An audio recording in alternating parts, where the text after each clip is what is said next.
If you haven't heard about Anchor, it's the easiest way to make a podcast. Let me explain. It's free. There's creator tools that allow you to record and edit your podcast right from your phone or computer. Anchor will distribute your podcast for you, so it can be heard on Spotify, Apple Podcasts, and many more. You can make money from your podcast without minimum listenership. It's everything you need to make a podcast in one. So, download the free Anchor app or go to anchor.fm to get started.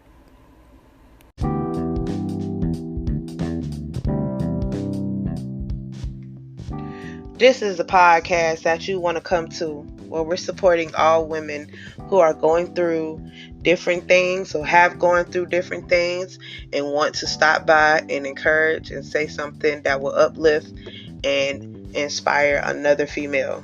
So, thank you for stopping by, and I hope you enjoy this episode.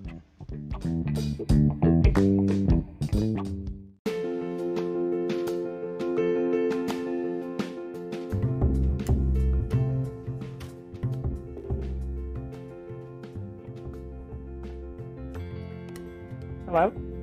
Hello. Hi, how are you? Good. How are you doing? I'm doing great. I'm glad you was able to join. Yeah, me too.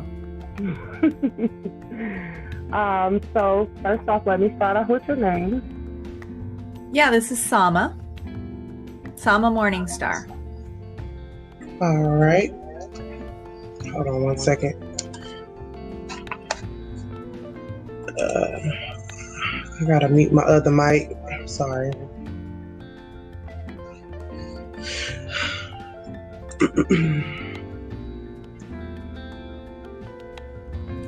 All right, and tell me where you're from. I'm in Northern California. Okay. How's everything going? Well, it's been a bit rough lately with all of the wildfires, and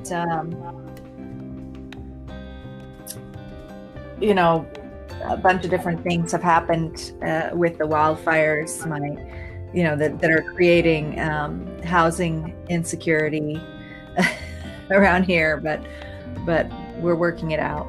Housing and employment, and I think we're not alone in that. A lot of people, if their homes didn't burn, their place of employment might have burned.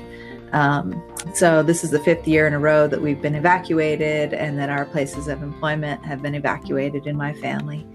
So, oh, wow. Yeah, it's pretty intense to go through that every year. So, how are you dealing with that mentally? It's been pretty stressful, and I feel like my husband and I are a really good team, and so we've gathered our resources and our support, and I'm using the experience for my further spiritual development and healing process. But that takes a lot of energy. So there's up days and down days. I'll say that. Yeah. I understand that.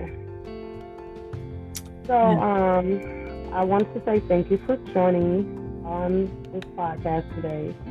And this is basically a platform to give you the opportunity to talk about something that you have been through, how you overcame that, and how you're going, or how you're doing now after, going through something that, might not have been, what do you call it? Might not have been so easy to get through, if that makes sense. Yeah. The floor is yours. And if you have any businesses or any books that you wrote or anything, please feel free to share that information. If you have an Instagram that you would like people to follow you at, you can share that information as well. Okay.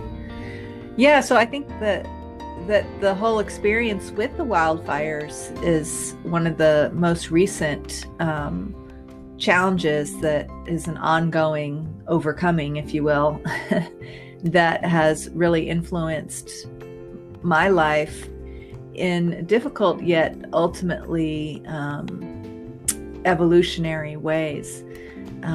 It's really taught me to pay more and more attention to the effects of trauma on our life. And I'm a holistic health practitioner. My focus is womb wellness. So the wellness of the womb, the menstrual cycle, reproductive health, sexuality, our experiences in the womb, in our mother's womb, and our experiences being born. All of these times, unfortunately, all of these experiences in our lives are often fraught with trauma because we have evolved into being in such a place as a species and as a society that we're not tending to the womb in a way that honors and reveres it for what it is, which is the source of where life comes from. And we're not honoring and caring for it in a way that makes for healthy, happy womb bearers and womb experiences. And so many of us are suffering from traumas like I did when I was, conceived. My mom had no idea about her fertility, and we've been suppressing information about sexuality and fertility and not sharing it adequately with our youth in a timely manner for many generations. So I've heard this story many times that when, the same as my mom, when she started bleeding for the first time at the age of 10, she thought she was going to die. Wow. And that is terribly traumatizing for a 10-year-old. It really is. And there can be any number of variations on that story. Maybe, their young girls are taught that from a clinical biological perspective, without any attention to the emotional and spiritual aspects of menstruation and the responsibility of fertility. And there's certainly no emphasis placed on the responsibility of fertility for young boys. Right. And so that whole transition into being a fertile adult is terribly traumatizing when this is neglected for our young people. And this is the source of a lot of the things that then young teenagers end up doing, high risk behavior and getting into drug addiction and all this. This is one of the sources of that. But that it goes back farther than that because, so then that my mom not knowing that what was going on and thinking she was going to die and being traumatized by her first menstruation. And then that translating into her not knowing anything about her fertility, even if she did get told eventually that it was okay, she's not dying, her fertility wasn't explained to her. And then when she naturally started, fooling around with boys at the age of 17, she finally became pregnant. And there was all this shame around that.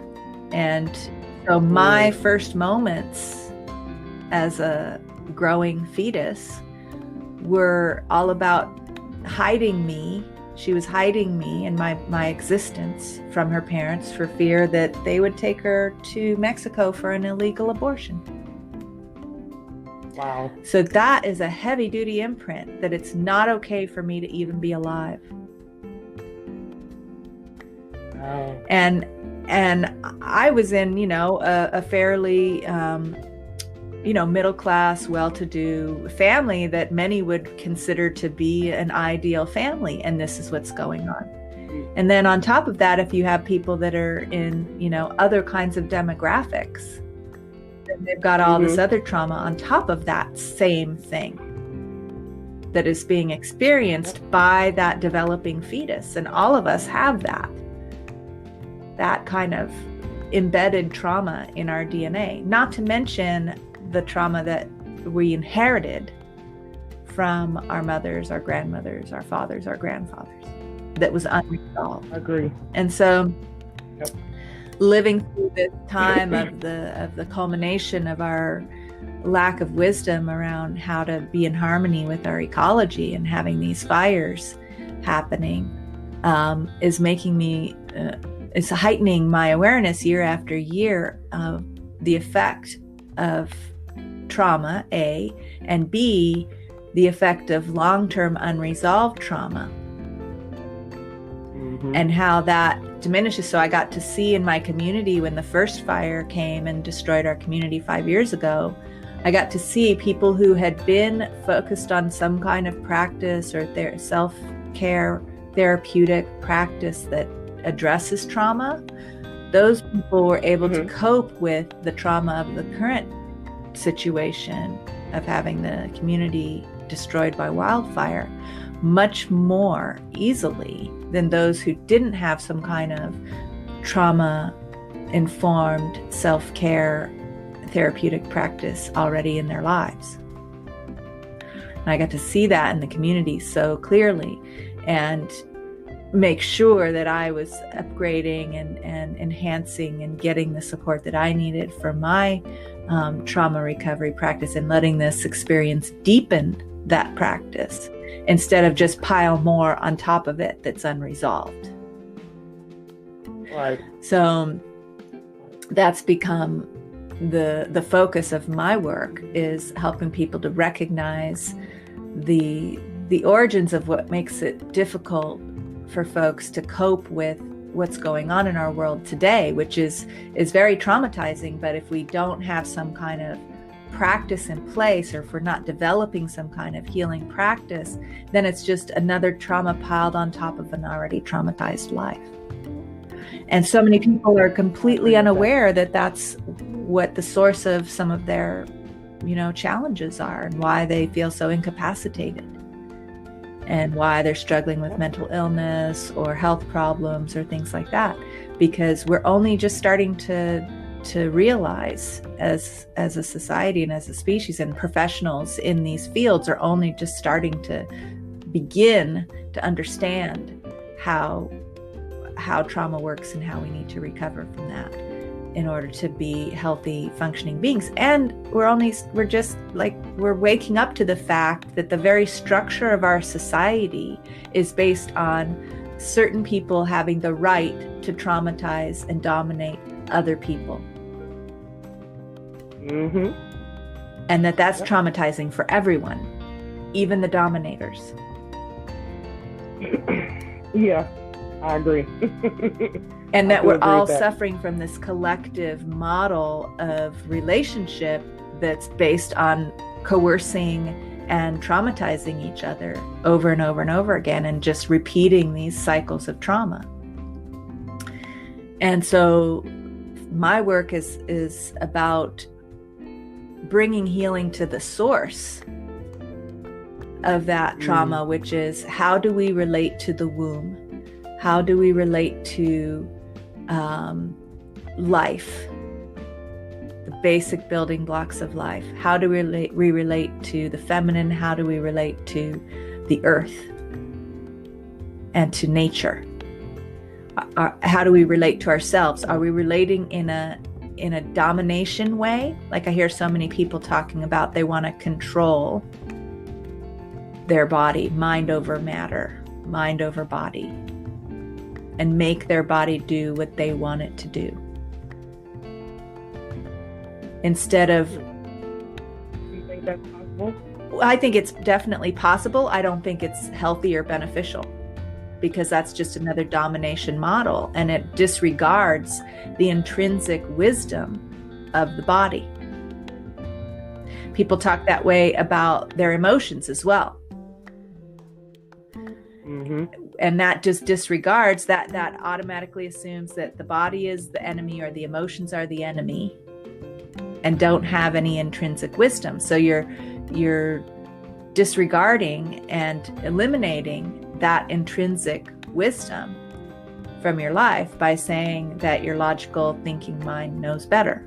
And that's the source of all of our suffering, I feel. Because the truth is, nature has an exquisite, elegant intelligence and beauty to it. And our body has that same exquisite intelligence. And it has natural systems built in that are maps for our emotional and spiritual well-being, as well as our physiological well-being. So my work I call biomystical womb healing. So looking at our biology, instead of something we need to overcome or dominate, as a source of wisdom and a guide for our growth and development and evolution. And the womb biology as a map for how to return to systems and structures in our lives that actually generate new life and give us energy and replenish our energy resources instead of diminishing and depleting our resources, which is what the domination model does. So if we look at, for an example of that, the relationship that our modern society has with the planet Earth as simply a resource to be exploited,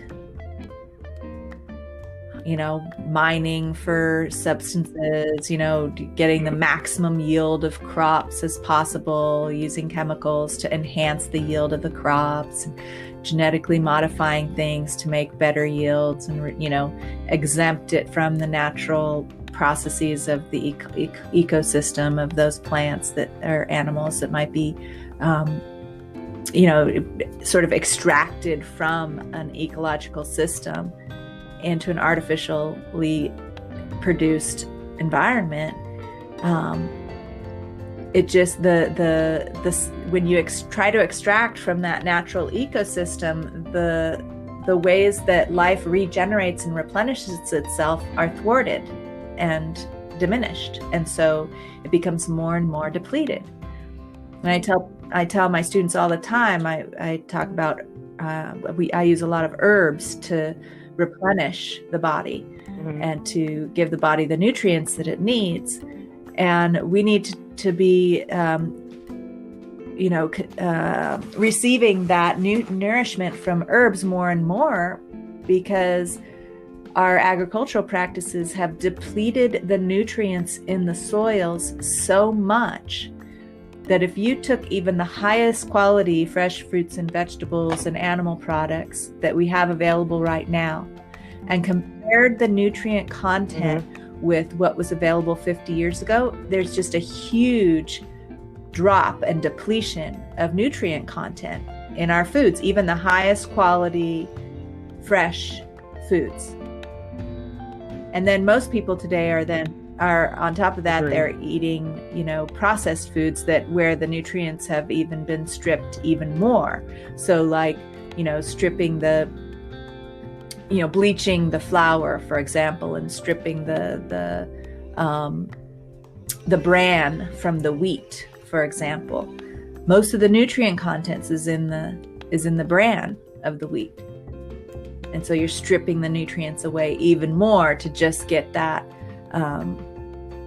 high carb, high gluten quality that people prefer. And the same with sugar, stripping down the sugar and processing these foods down to extracting the sweetest and the highest carb, or extracting, the things that we want instead of eating the whole foods,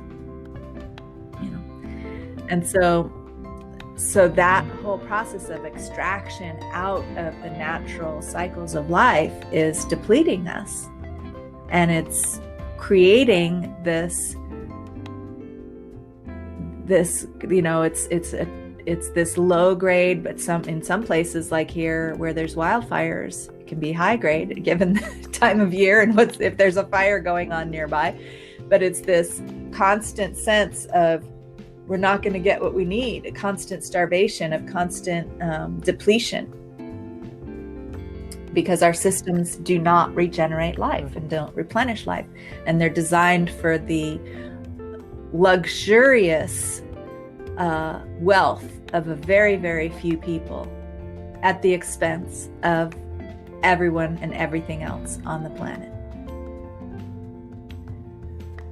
So we're all feeling that. We're all feeling ourselves and the earth being stripped of life. And why I'm focusing on womb wellness is because the womb is the source of new life and has systems built in to replenish life. It's what it's made to do. And it requires us to be aligned with life regeneration in order to have a healthy womb.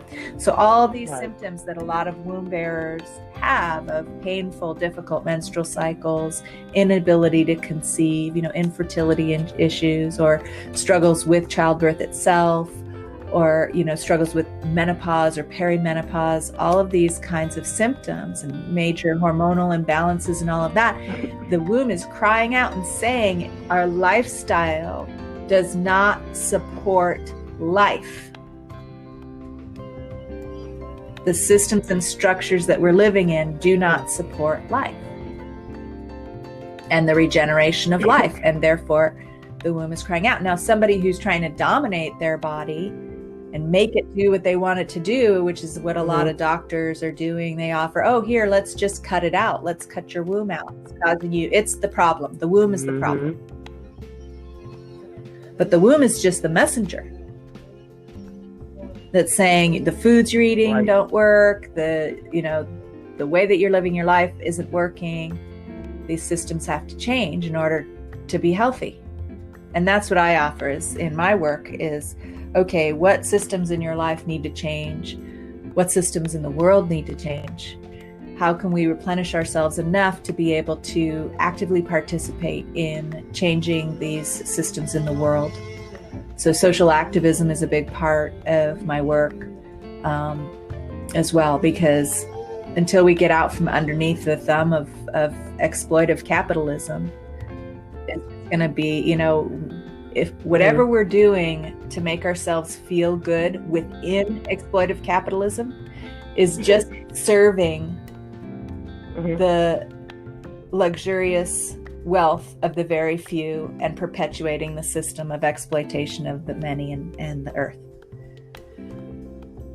So it has, for me, it really has to be built in that, okay, I'm doing what I can to become well enough, not to just toe the line for the people that are having such, that have this dominate, that are perpetuating this whole state of affairs, but well enough to contribute to changing these fundamental systems in our society so that we can all return to a life-generative way of life.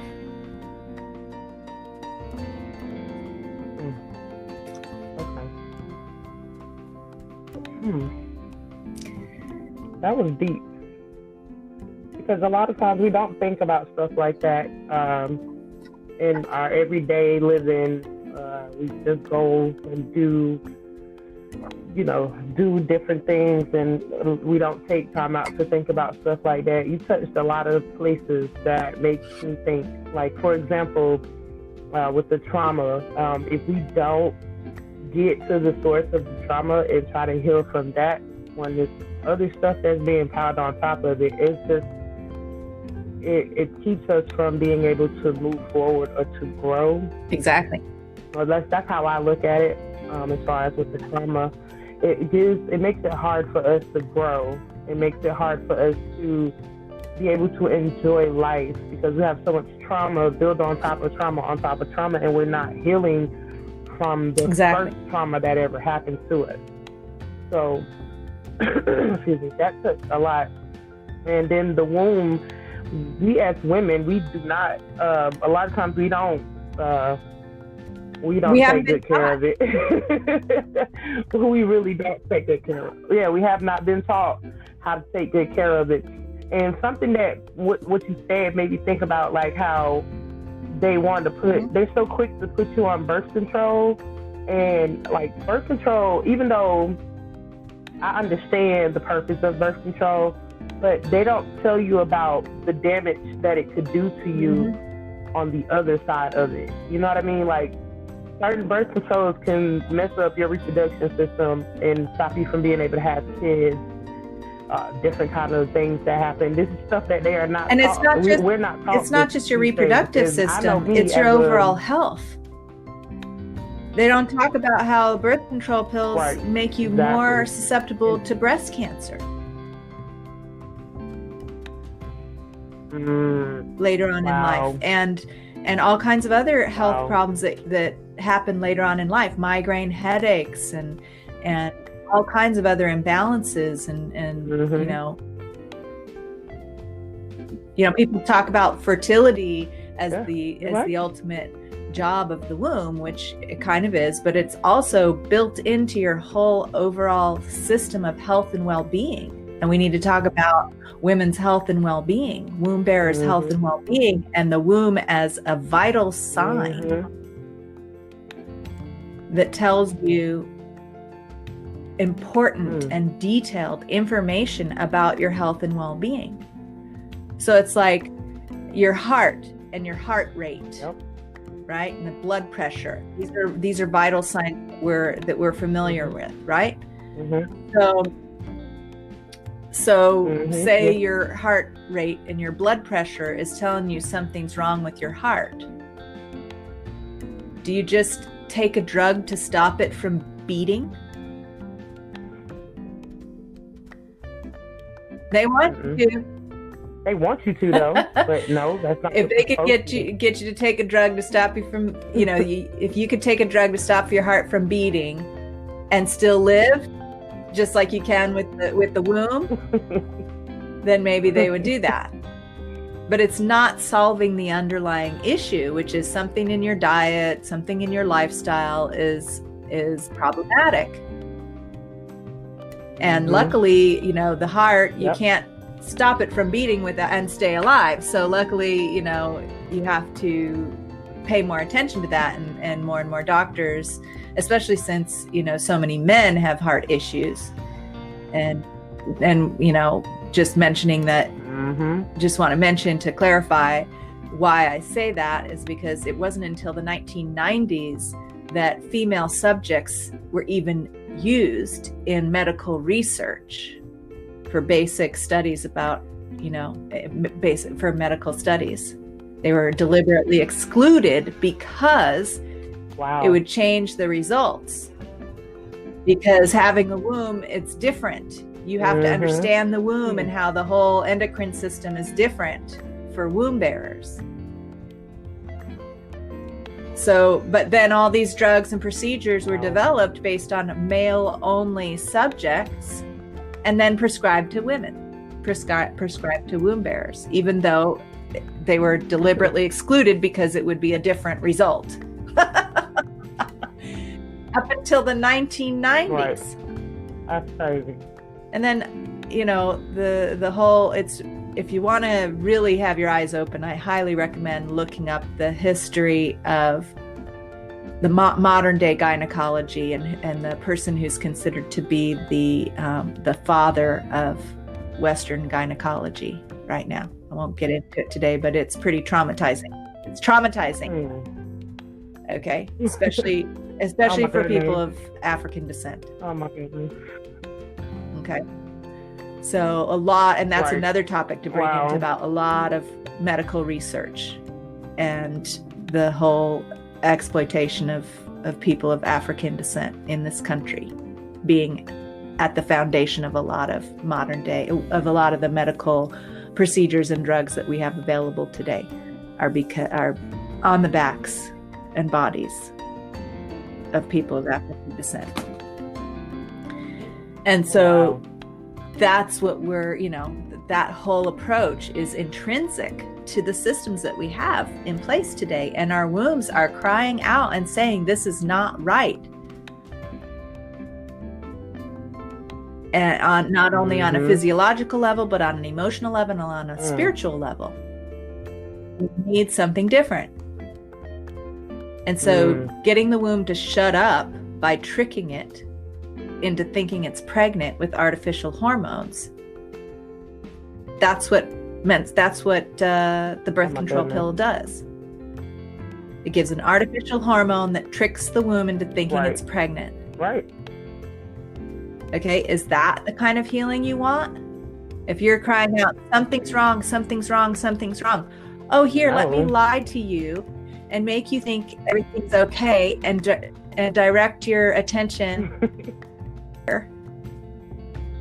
and really this other thing going on, and it's not really going on, and you're like, but I'm getting the feeling that this is going on, but it's not really going on.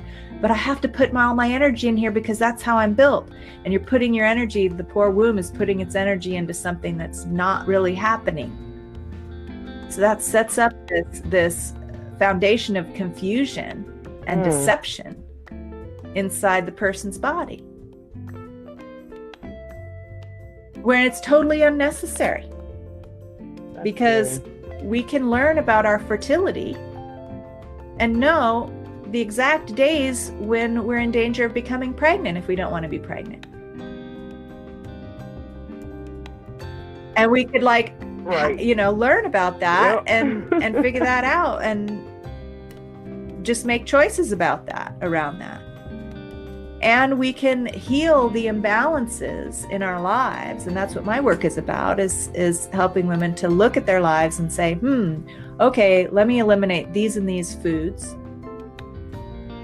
And let me nourish my body more completely and replenish where it's depleted, and get things moving where it's stagnant.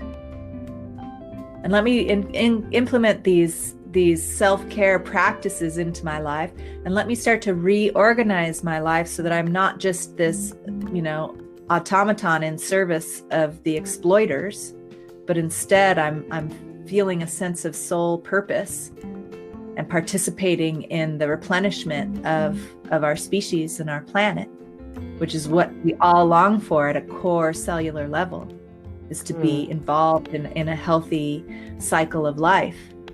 Right.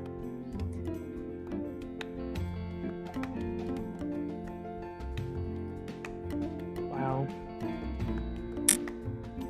Oh, Ms. Morningstar, you said a mouthful. I know I should.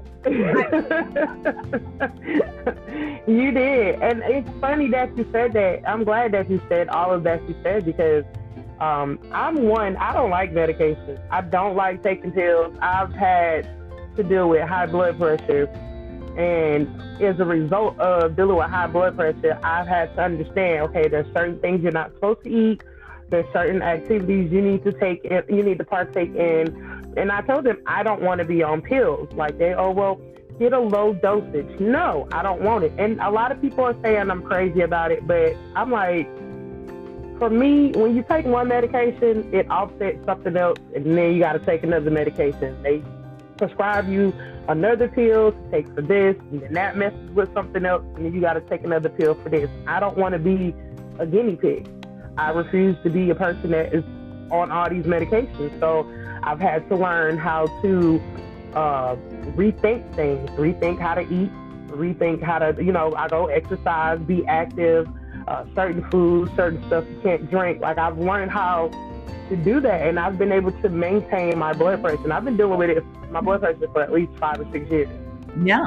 And I've learned how to deal with that. You know what I mean? So it's very important that people take in consideration of what their body is saying to them, and then the doctor gets paid to write you a prescription for a medicine. So if they can get you on a medication and get you out, that's all they really care about, some of them. So you have to be mindful of that kind of stuff and learn what your body is doing and figure it out. I'm all for essential oils and natural remedies.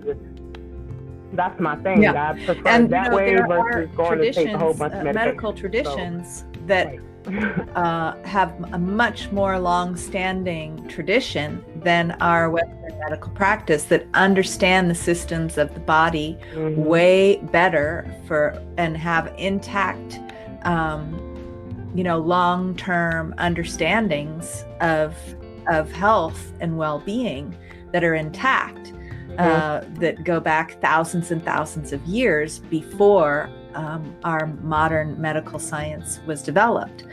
And that is those are Chinese medicine. So your local acupuncturist or Chinese medicine doctor, Ayurvedic medicine.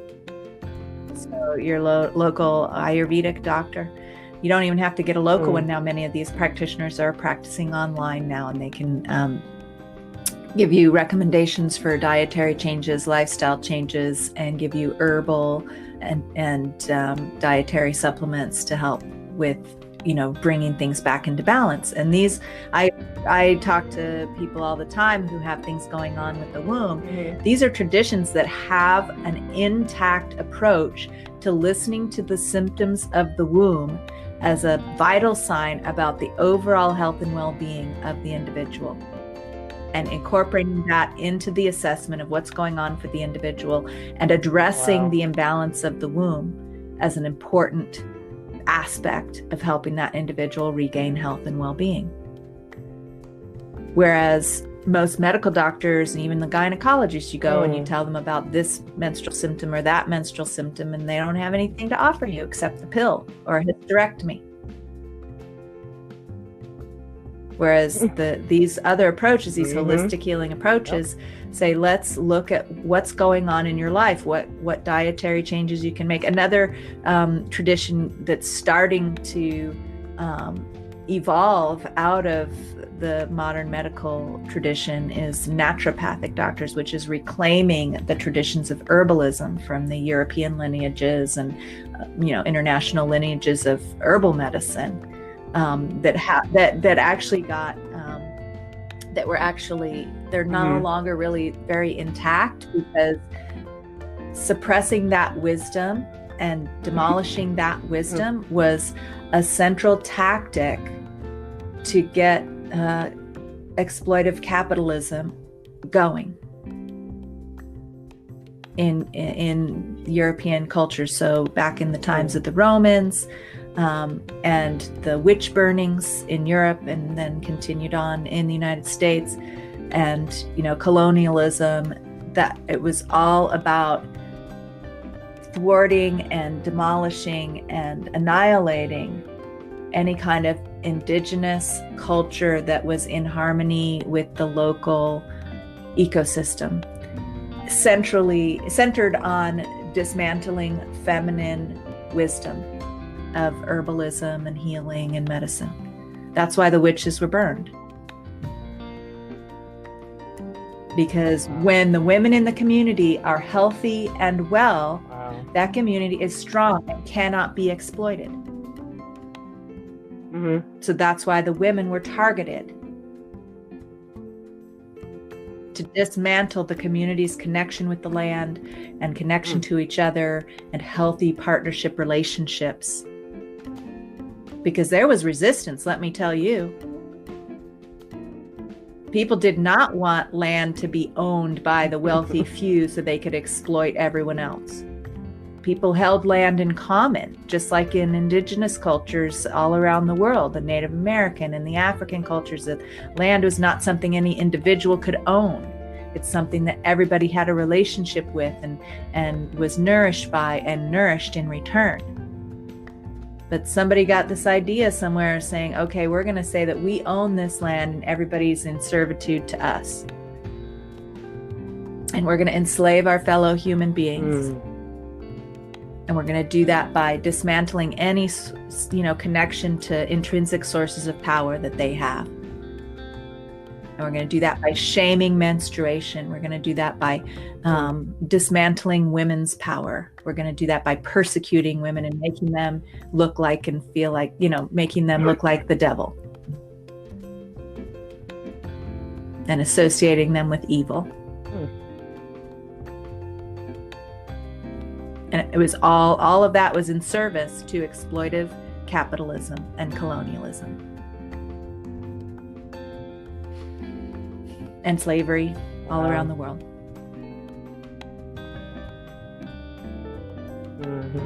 And I just trace it all the way back to, in order to be able to do that, they had to dismantle that connection between women and the earth.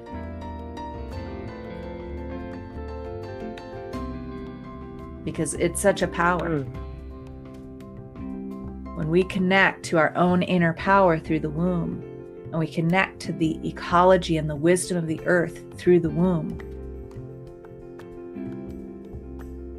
it's powerful. And it's undeniable. And I want to warn listeners that just listening to this conversation may open your eyes to things and may start, some changes and some connections for you that can be very powerful and transformative without you needing to be coerced, without you needing to coerce anybody else. Because when we connect with our inner power, we're not as coercible anymore. We don't put up with it.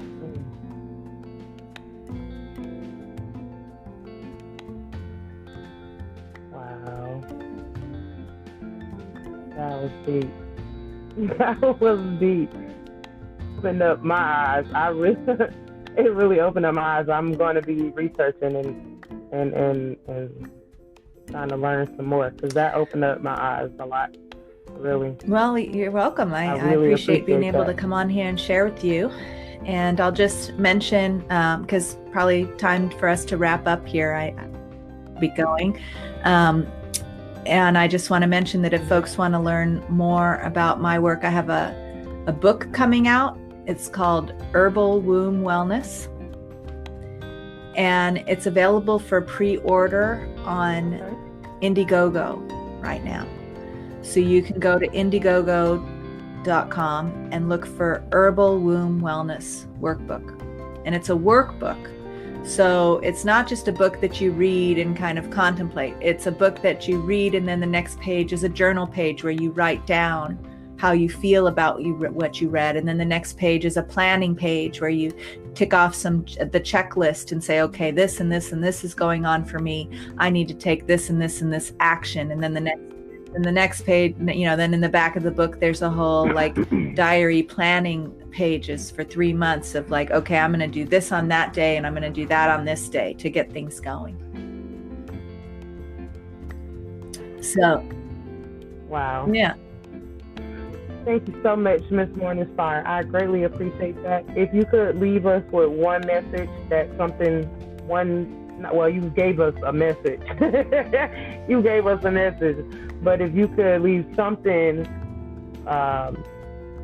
anything that you want to say I'll just the invite audience. Everyone to take 3 deep breaths right now and place your hands on your belly with your fingertips down at your pubic bone and your thumbs at your navel.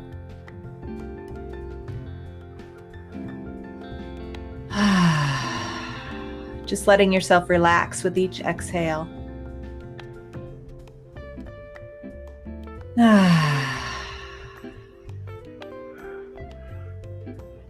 And as you relax into that connection with your belly, just open to the possibility that there's a source of wisdom there. That there's a source of inner knowing that you could start to listen to and let guide you.